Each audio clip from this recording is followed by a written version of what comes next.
Hi, this is Eric Keller from Otoy, and in this tutorial we're going to take a look at how you can apply post-process effects to your rendering camera using Octane from Maya. And so this scene, I have my dragonfly model and I've kind of covered it with little water droplets to give it a nice kind of sparkly effect, very natural effect. And I'm using a blurred HDRI image in my sun and sky transform for the main lighting. So it's basically a texture environment. And if I switch to the perspective view, you can see I have a couple lights in here. So I have a bright spherical light right here, kind of highlighting the dragonfly's face. And then I have a bright area light up here to kind of simulate, kind of typical macro photography, kind of a flash. And also mainly just to really pump up some of the brightness that we're seeing here on these water droplets. So that's the lighting setup. The model itself is fairly straightforward, polygon model. It's got a little bit of paint effects on it. A lot of spheres with a specular shader applied to them to create the look of the water droplets. The most important thing regarding this tutorial is the settings on our rendering camera. So I'm going to switch back to camera 1 here. I'll click on this button to make sure that we have the camera selected, or you could simply select it from the outliner. Either way, I'm in the shape tab for the camera, and I'm going to scroll down to the Octane settings. So Octane camera folder down here. Keep scrolling down. I'm using the thin lens camera. Those are the standard thin lens camera setup. And if I go down here to Octane Post Processor, this is what we're looking at right here. It's essentially a combination of light bloom and glare. So light bloom kind of creates an overall kind of diffuse brightness to the render, and then glare gives you kind of star highlights. To enable the Octane Post Processor, all you have to do is click on the Enable button. If I turn it off, let's do another render here. So I'm going to hit IPR. So you can see as it's rendering without post-processing, if I turn it on, you can see the little brightness that appears. Now when you're rendering this, especially in a scene like this where we have kind of bright lighting, it can be a little bit hard to tell what's going on. So one trick you can use to see the post-processing effects a little bit better is to go into the render settings, and under Octane render settings, turn on alpha channel. So if I turn on alpha channel, you can start to see that you can see those little highlights coming from the glare. So I'm going to increase the glare power here to make that a little bit more visible. So now you can really see it's kind of looking a little bit on the disco side, but that's cool. Dragonflies have to party too.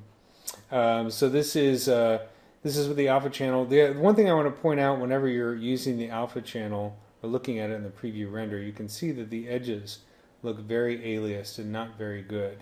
Those artifacts don't actually show up in the alpha channel. If I turn on the alpha channel here, you can see that my edges are nice and smooth, including the depth of fielding. It's still rendering, so some of this noise is going to go away while it continues to render, but just wanted to point that out. So let's go back to RGBs here so we can see the post-process effect.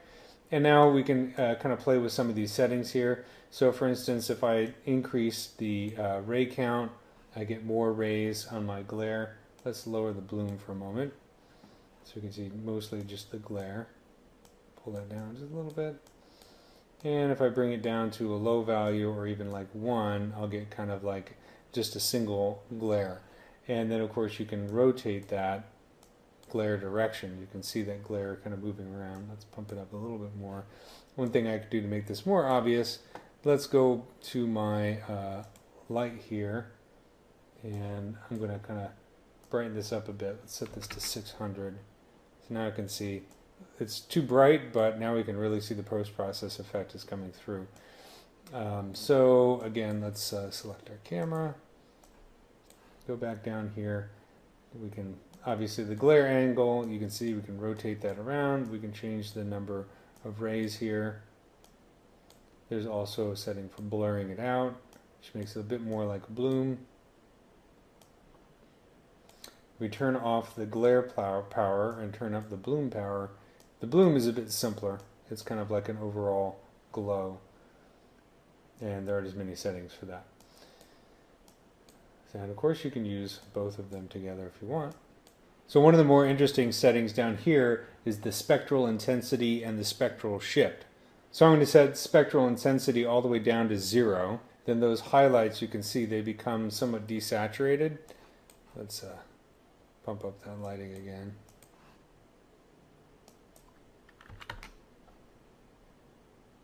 So you can see that the glare is somewhat desaturated. If we go down to spectral shift, if we turn up the spectral intensity, you can see it's going to start to add color to those highlights, to that glare. And then I can adjust the colors by adjusting the spectral shift.